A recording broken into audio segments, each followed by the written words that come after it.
Mr. Speaker, we gather today at a significant moment for our territory and for our country. It's a moment of change and uncertainty, but for the Northwest Territories, it's also a moment of opportunity. The world is rapidly changing before our eyes. We can no longer count on the traditional international rules, norms, and alliances that have helped Canada prosper over the past 80 years. We are witnessing unprecedented efforts at economic coercion and foreign interference in our political systems, a blurring of lines between allies and enemies, and internal threats to our national unity on multiple fronts.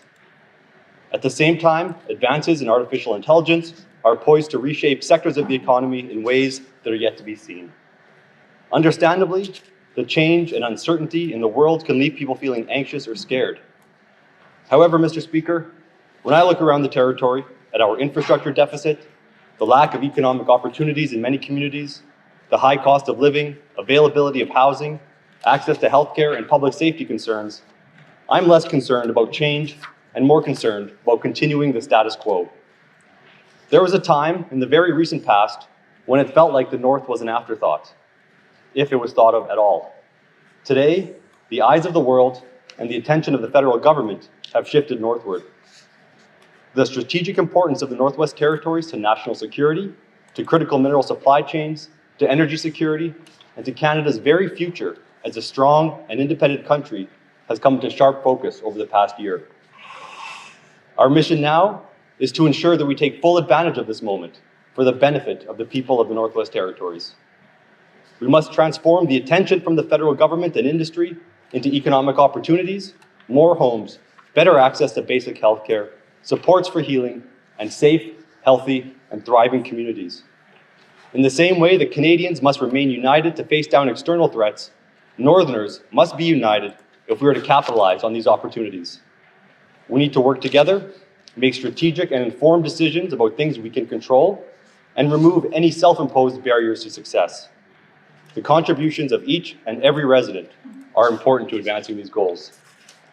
Mr. Speaker, there's an urgency to this work, and we feel that urgency every day.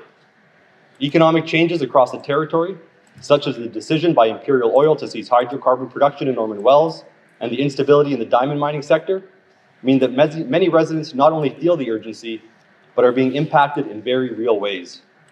We must ensure that those residents whose livelihoods are negatively affected are supported, and that there are new economic opportunities available to them. We believe in empowering Northerners to work, to contribute, and to create strong and vibrant communities.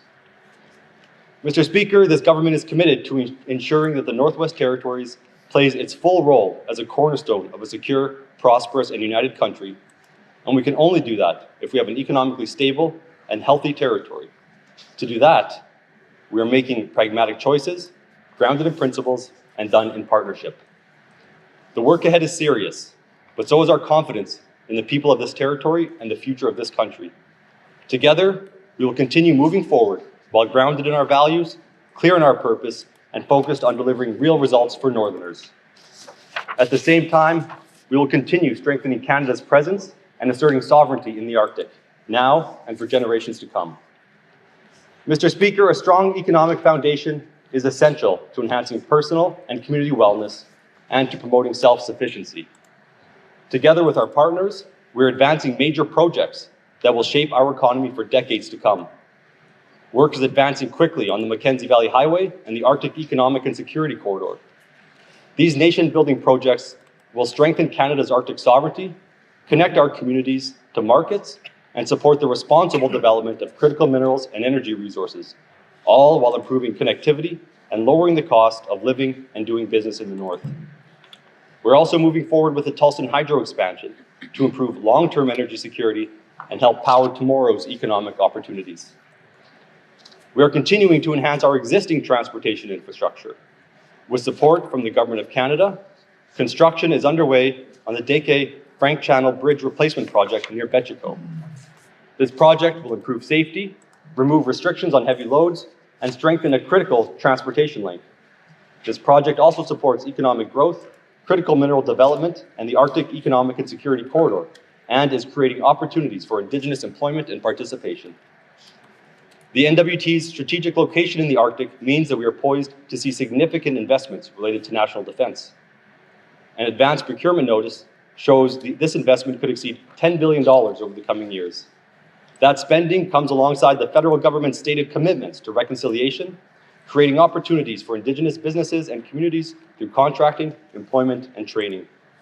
This is a transformational opportunity for local economic business development and one that we intend to maximize in partnership with the federal and Indigenous governments.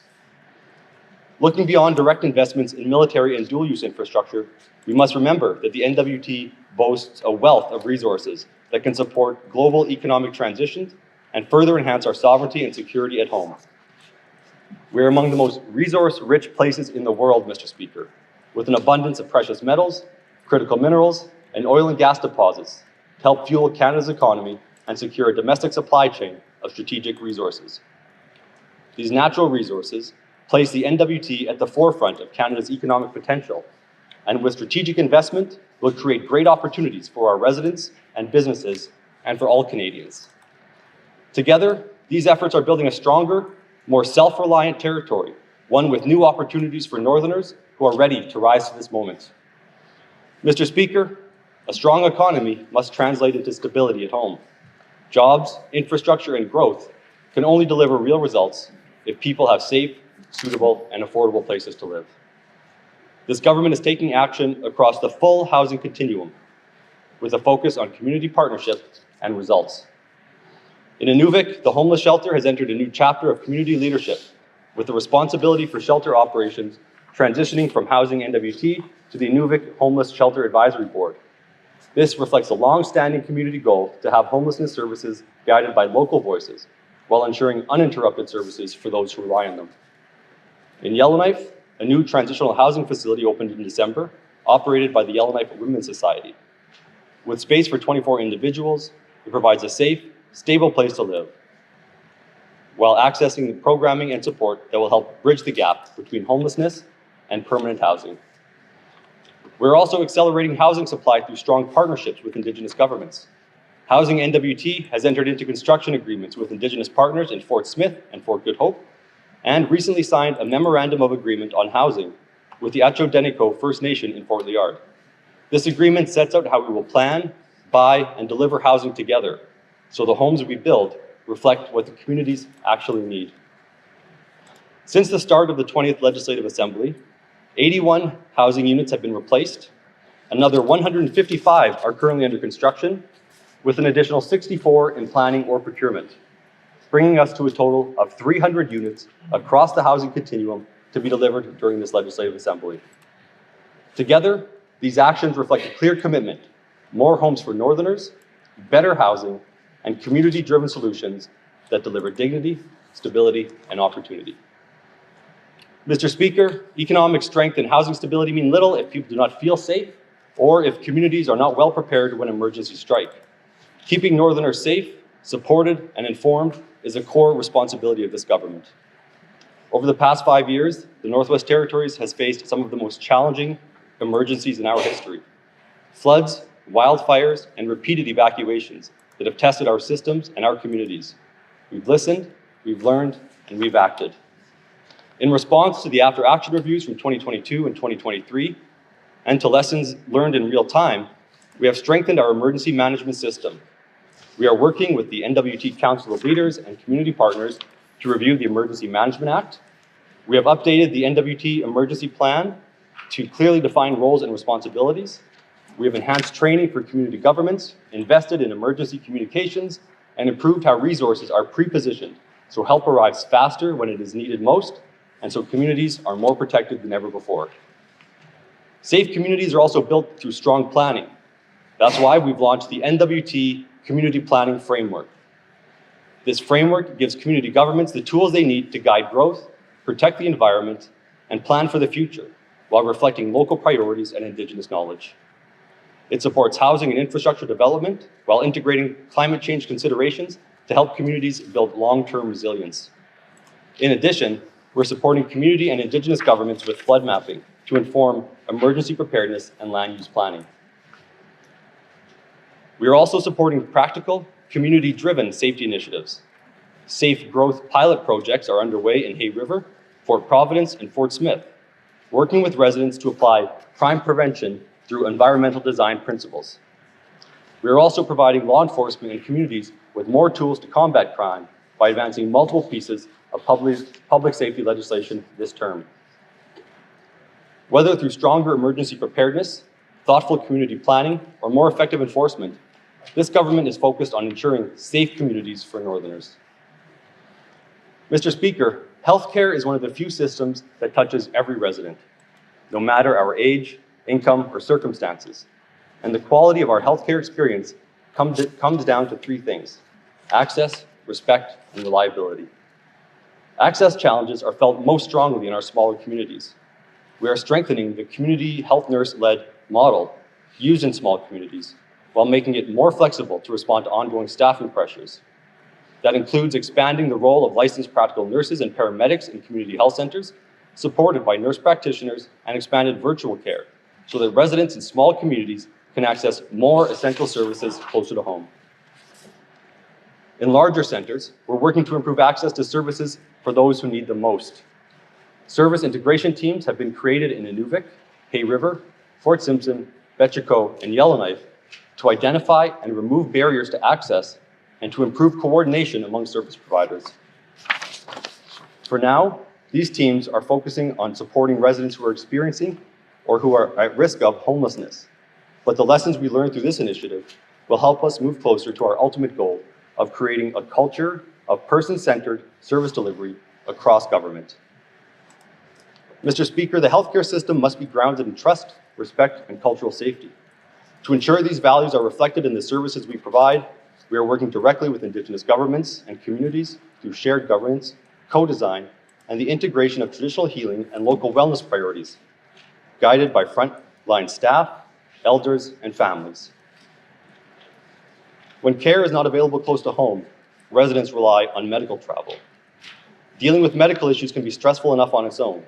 Medical travel should not add to that stress. That is why we're modernizing the system to make it more consistent, efficient, and easier to navigate. We are streamlining processes, improving communication, setting clear service standards, and developing practical tools, including a medical travel manual, to ensure residents experience a more reliable and less stressful journey for care. This work is a priority, and it's happening now. These are a few of the ways we're working towards improving access to basic healthcare to support healthy people and communities across the territory. Mr. Speaker, Canada takes pride in being a northern country and an Arctic nation. However, Arctic sovereignty is not something that can be declared. It has to be asserted through presence and investment.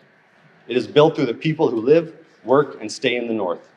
It is built through resilient communities, reliable infrastructure, and public services that work in northern realities. Northerners will soon turn their attention to another powerful expression of Arctic presence and identity. Next month, Team NT will represent the Northwest Territories at the 2026 Arctic Winter Games in Whitehorse, the world's largest circumpolar multi-sport and cultural gathering. More than 600 Northerners from over 20 communities came together in January to earn a chance to represent the territory.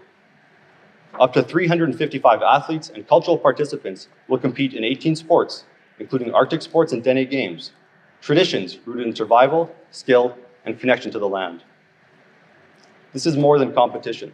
It's continuity, it's culture. It's the next generation carrying forward who we are, visible, capable, and present in the Arctic. Mr. Speaker, sovereignty is built by people who belong to the land and who are supported to stay on it. It's built by communities that are healthy, safe, and connected. It's built when governments choose to invest in the North. That investment is coming, and we must capitalize on it for the benefit of all Northerners, for those who are here today and those who will lead us into the future. Thank you, Mr. Speaker.